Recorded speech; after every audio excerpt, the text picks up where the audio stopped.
Hello and welcome to The Skin You're In. Today I'm going to talk with my friend Jenna Black, who's an aesthetic nurse specialist in Colorado. And we're talking specifically about how to choose an aesthetic provider. It's, I think, a really big topic to start with, but it's super important. How do you, when you Google search and you come up with a list of providers, how do you pick one? She's also going to reference herself being treated later in the episode. She was treated live on stage at a very kind of prestigious training conference that we both went to in Switzerland. That's where we met. And it was a very emotional experience for her. And she learned a lot about what it's like to be a patient from that experience. So I hope you enjoy the episode. Please give us a like and a follow and enjoy.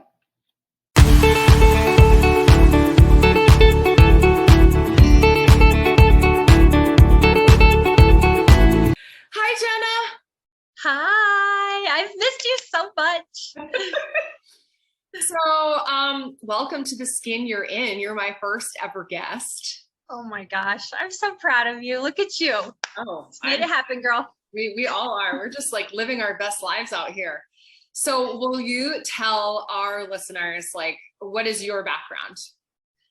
My background, so I'm an aesthetic nurse specialist, and I started out in women's health nursing back, in 2013.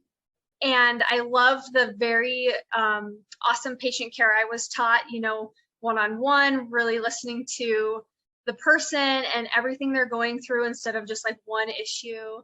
I really loved that, but felt like I needed a little bit more autonomy. I was rooming patients and helping out the NPs I worked with. And then I had this opportunity to get involved in dermatology and really start building that aesthetic nursing practice. And I worked with a dermatologist for 5 years, ended up falling in love with aesthetics. I had never really done anything aesthetic myself before that. I tried Botox for the first time because I was going to start injecting it. And, I always joke, like, I don't even own a curling iron. Like, I'm a very low key person. And I think we obviously want that natural look and we want to feel like ourselves. So I've always lived through that with my patients. But in 2020, I had the opportunity to join a plastic surgeon. He wanted to do more laser in the OR and really just join his aesthetic practice that had been going on. And so I've been doing that the last couple of years and really focusing in facial anatomy and just more in depth than just skin. So I had really strong laser light-based experience and then went into more of the injectables realm and plastics. Awesome. And you're located in Colorado. Yeah, Durango, Colorado. I've lived here. I live in Bayfield with my husband, Bo. He's from Bayfield and we've been out there for 11 years. And I've lived in Durango since 2004 and I love it so much. So I went to undergrad here and then ended up going to nursing school and just kept finding more and more to learn. And I feel like your patient population is going to be similar to my patient population in New Hampshire. A little bit natural, a little bit outdoorsy, a little like, not over the top kind of thing. Right. And we have a laser season, not so much sunshine. And we do have a specific look. I think patients want to feel like themselves. So we're here today to talk about how people in the wild can find an aesthetic clinician that is right for them. And I feel like this is like, I was laughing earlier about this being like an extremely difficult topic for our first kind of conversation, but so incredibly worthy because people who are curious about treatments, at some point, they're going to have to choose a provider. And I specifically wanted to talk to you about this because you really have specialized in patient consultation in aesthetics, like figuring out how to communicate with your patient, how to figure out what's best for them and help them to see what's going to help them get where they want to go. So I feel like we're just looking at the opposite end of that conversation. Do you agree? Right. Okay. So I'm going to make a statement and I want you to either argue for or against it. Are you ready? Okay. I'm nervous. Okay. So the statement is that it's more important for a patient or a person seeking out aesthetic treatments to know what they want out of their provider than it is for them to know what they want in a treatment. Do you agree or disagree? I totally agree with that. I think it's so exciting to get hooked on like, oh, I want lips, right? I'm going in just for lips.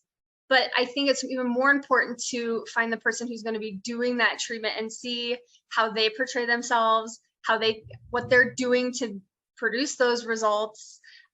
Because you may not even need the lips when you go in. And I think your provider should be someone who guides you through that process. And so through the aesthetic consultation process, I'm very rarely just like, okay, you're here for this one thing, and I've even found that even if they're on my schedule for Botox, I still ask what brings you in today, because they may not have even said all that they wanted to say to the receptionist, or, I think it can change really quickly once you have that person in the chair.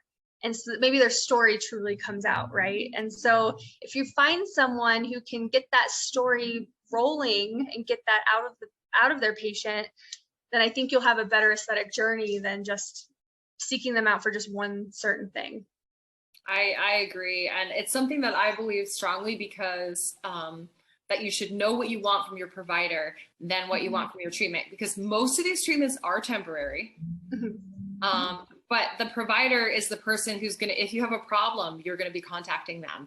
If it doesn't turn out the way you wanted, a lot of these treatments are costly. And are you going to get what you want out of that? Is that even the right treatment to do what you want it to do? And I totally agree that it's Right. more, your provider is more important than your treatment.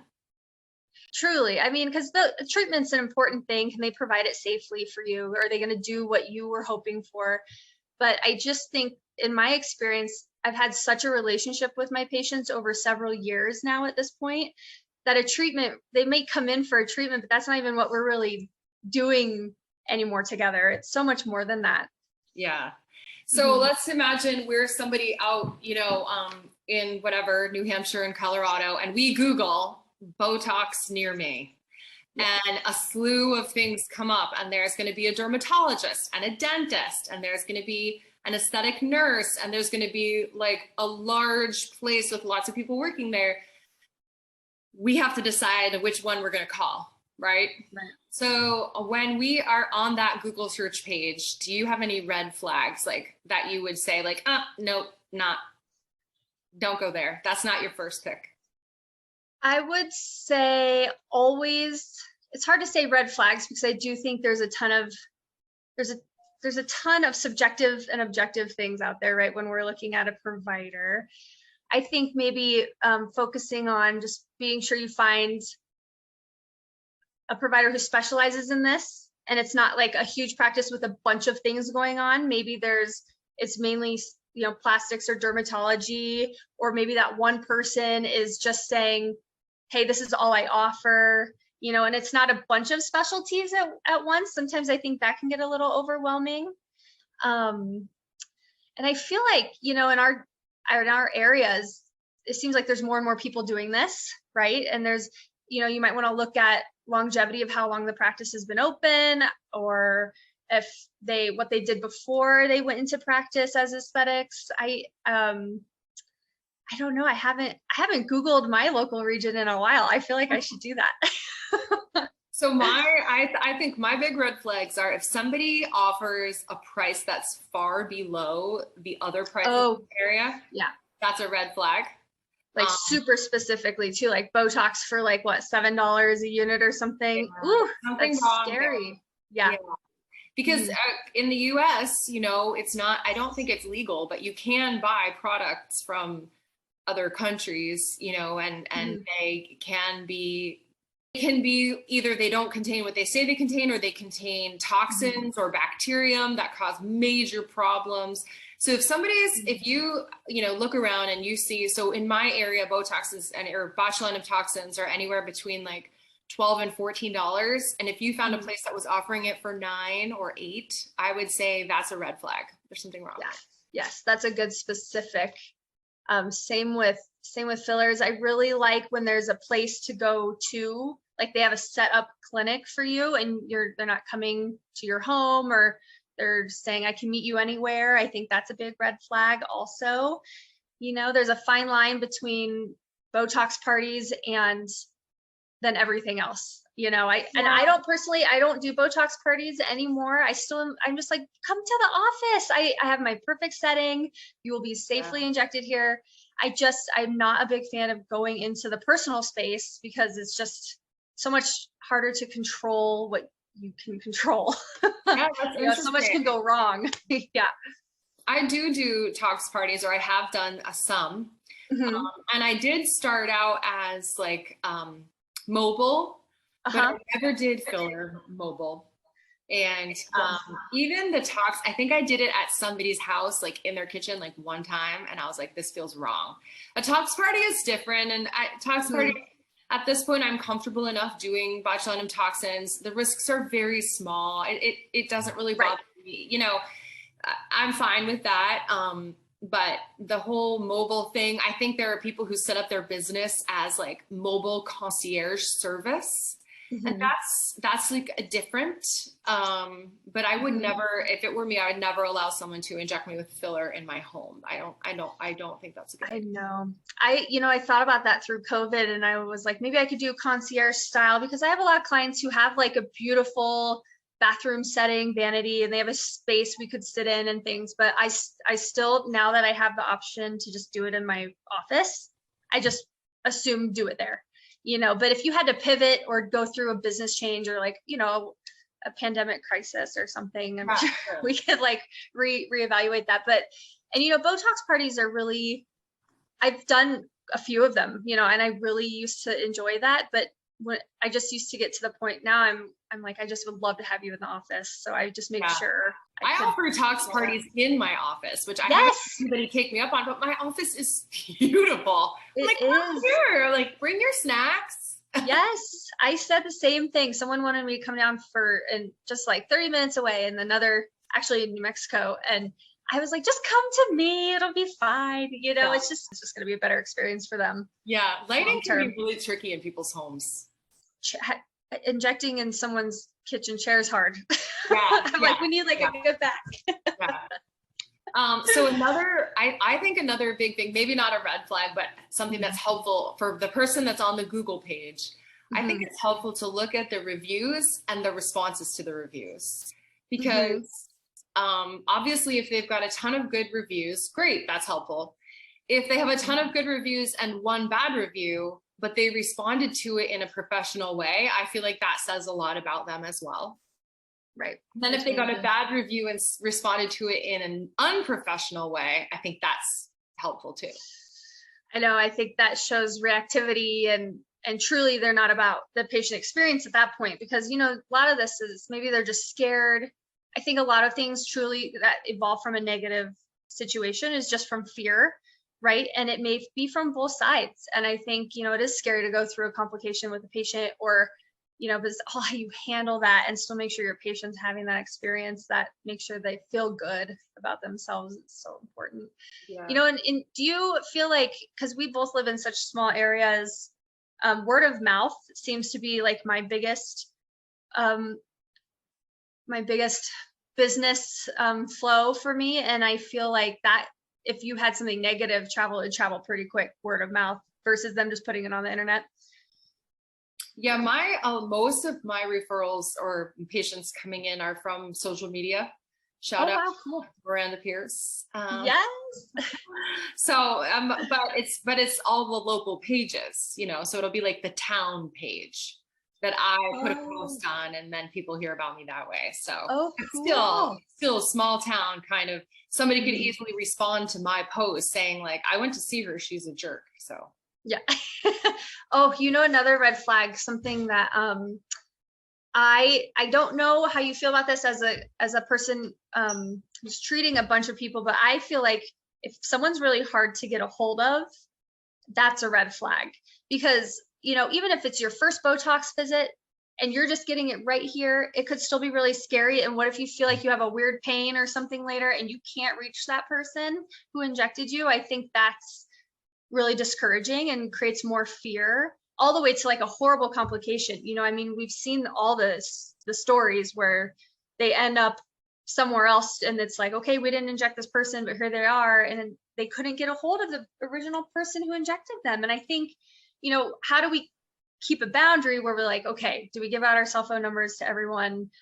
And I still have it on my business card. I just would rather you email me or text me for peace of mind, especially over a long weekend, than wonder like, oh my God, what is happening?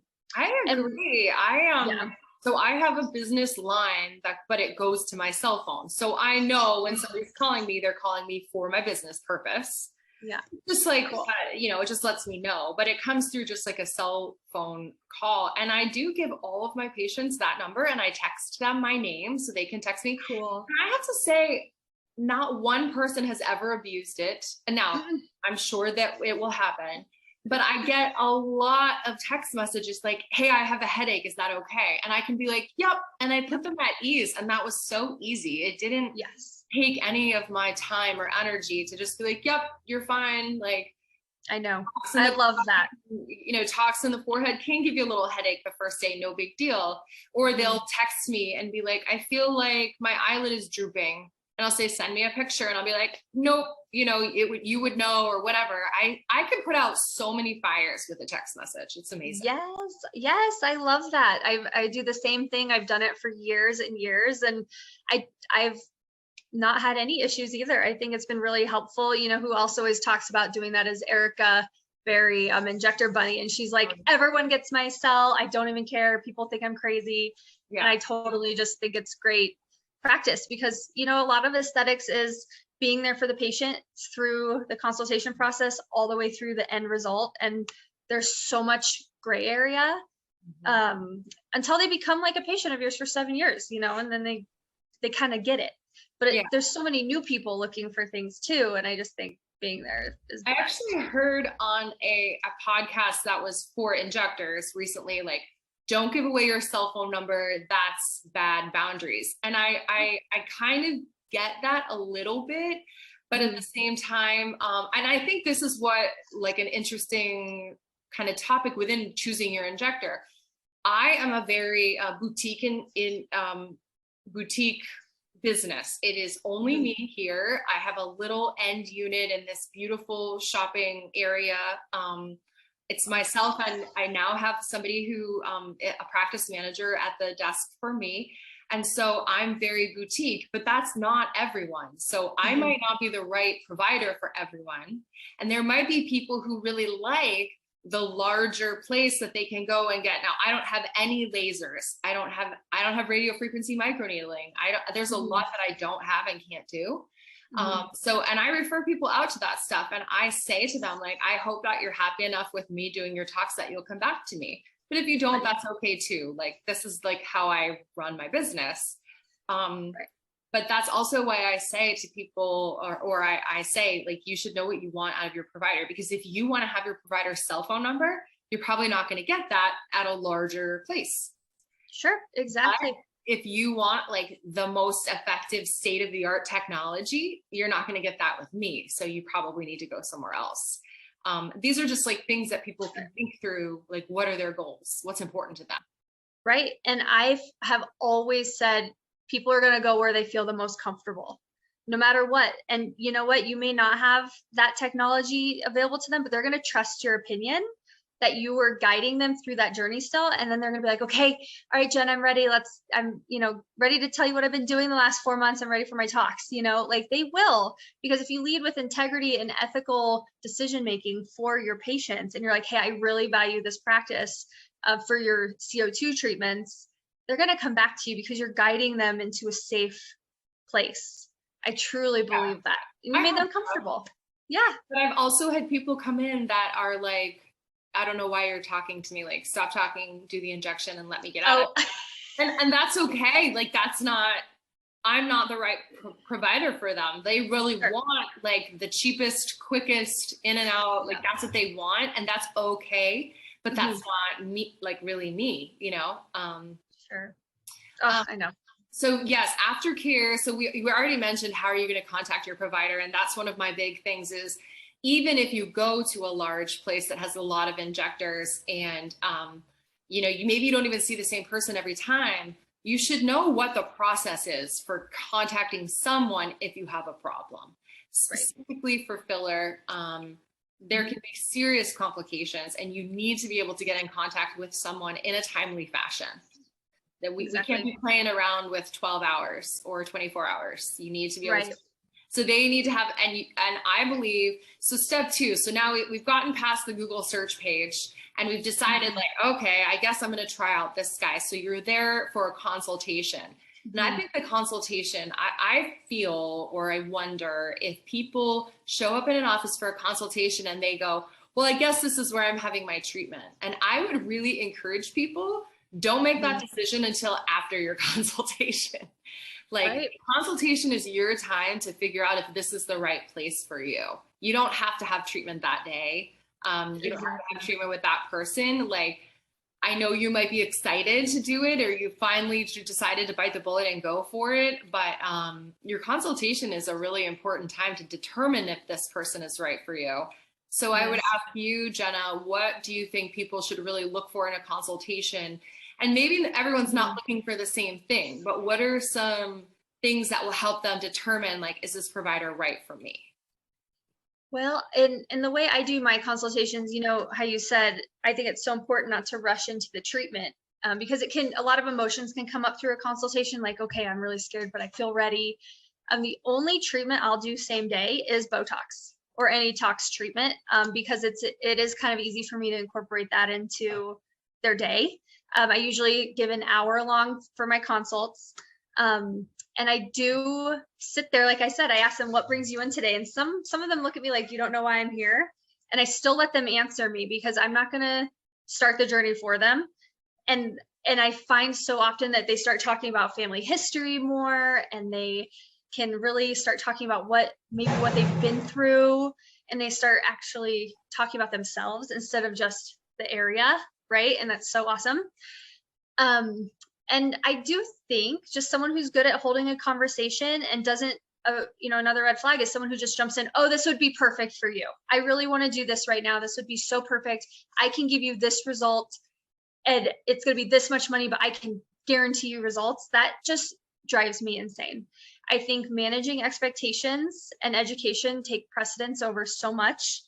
And if a lot of what we do is non-invasive treatment, right? So we aren't surgeons. We are not going to give them drastic results after one treatment of nearly anything we do, and so it's definitely important for my patients to realize when they're sitting in the chair, I just want them to know this is a journey. So I actually will sit out and tell them like my best, most comprehensive, exciting plan and scale it for them. So they can either do this year-long worth journey with me, or they can do one and kind of go forward. But I always say, this is something we're doing together. You're never going to be alone in the process. And it's a relationship. And so something else too, if you're getting started and you're really just so unsure, meet a couple different providers. I say that with plastic surgeons all the time, especially, now that I work with a great one, I was always like, go introduce yourself and see how you feel with their bedside. And you will go where you're most comfortable, right? Like we all have different personalities. Don't go with someone because you think they're so much fun, but they just maybe are just learning this and you want like a really drastic result. You have to weigh out these things. But I think if you just meet everyone too, I don't know, does that make sense? Yeah, no, I totally agree. And I think like it's hard to put into words, but I was going to say like, who do you like vibe with? Right. Like figure out who you vibe with. If you're sitting with somebody and they're saying all the right things and you're just like, I just don't vibe with you, that's okay, because they're going to put needles in your face. Yeah. And that's okay. It could make you feel more anxious, or it could make it even hurt more if your energy's off. Like, I believe in all of that also. Yes, I totally agree. So if the vibe's off, give it some time. I definitely think a red flag is providers pushing. Like, and I hear this actually a lot from people who come to me from other places, is they kept saying like, you're gonna want more. If they're pushing you and that's not really what you want, I think that's a red flag, because the risk is like, you're not going to be happy. I'd rather you come back for multiple treatments. If you want more, come back in a month. Like that's fine. But why would you be pushed to do more today? I think that's risky. It just feels yucky, right? You end up with a treatment result that you don't actually love. I know. I feel like too, your provider, if they tell you no, I just love that, because that's something newer in the industry where people are really proud of saying no to their patients, when it was just such a yes, yes, yes industry for a very long time. And I think that the art of saying no, but still guiding them in the right way without being pushy, salesy, because all of a sudden then when you're pushy and salesy, you're not even realizing there's a person in your chair anymore. And I think it can just get over the top overwhelming for that person. But also just saying no and be like, I actually don't think this is right for you. I talk people out of treating their crow's feet all the time, because I'm like, oh my God, your eyes are so beautiful and happy. And they're like, oh my gosh, thank you. And all of a sudden I turn these little lines into more of a happier thing for them. And I'm like, let's reevaluate that in 10 years. And then all of a sudden I have a relationship plan for 10 years with this person. And I just think that is ideal. I have so many people come in and say, well, my friend gets her crow's feet treated, so I guess I should do that too. And I'll look at them and I'll be like, you don't have any crow's feet. It would be a waste of your money. Why would you do that? You know? I know. And I love that. My big thing is what bothers you. Because if it doesn't bother you, you shouldn't waste your money on it. You know? Right. I've had a woman came in with like big bangs, you know? And she was like, well, I guess I should treat my forehead. I'm like, but does your forehead bother you? She's like, well, no, it's covered by my bangs. And I'm like, well, that's like $150 worth of talks. Like, what? Don't waste your money if it doesn't bother you, you know? Yeah. And then you can just focus on, well, just wear your sunscreen and keep the skin health important, right? And then let's reevaluate this later if you go through a haircut change. I don't know. I get that all the time too. And I would rather, and I truly think patients appreciate that in a provider. I'd rather do 20 units, you know, and over a year and then add on another area, because they've gained trust and they just feel comfortable with it. Yes, I totally agree. And it's not a race. Like I always say, talks is fun. When I go to my friend who treats me, I'm like, let's do this. Let's see what happens. I love it. Because it's not permanent, you know, you can have fun with it. It can be relaxed if you trust the person. It can. Well, any closing thoughts for our listeners on like choosing a provider? You know, I just think make sure they're always continually excited about learning.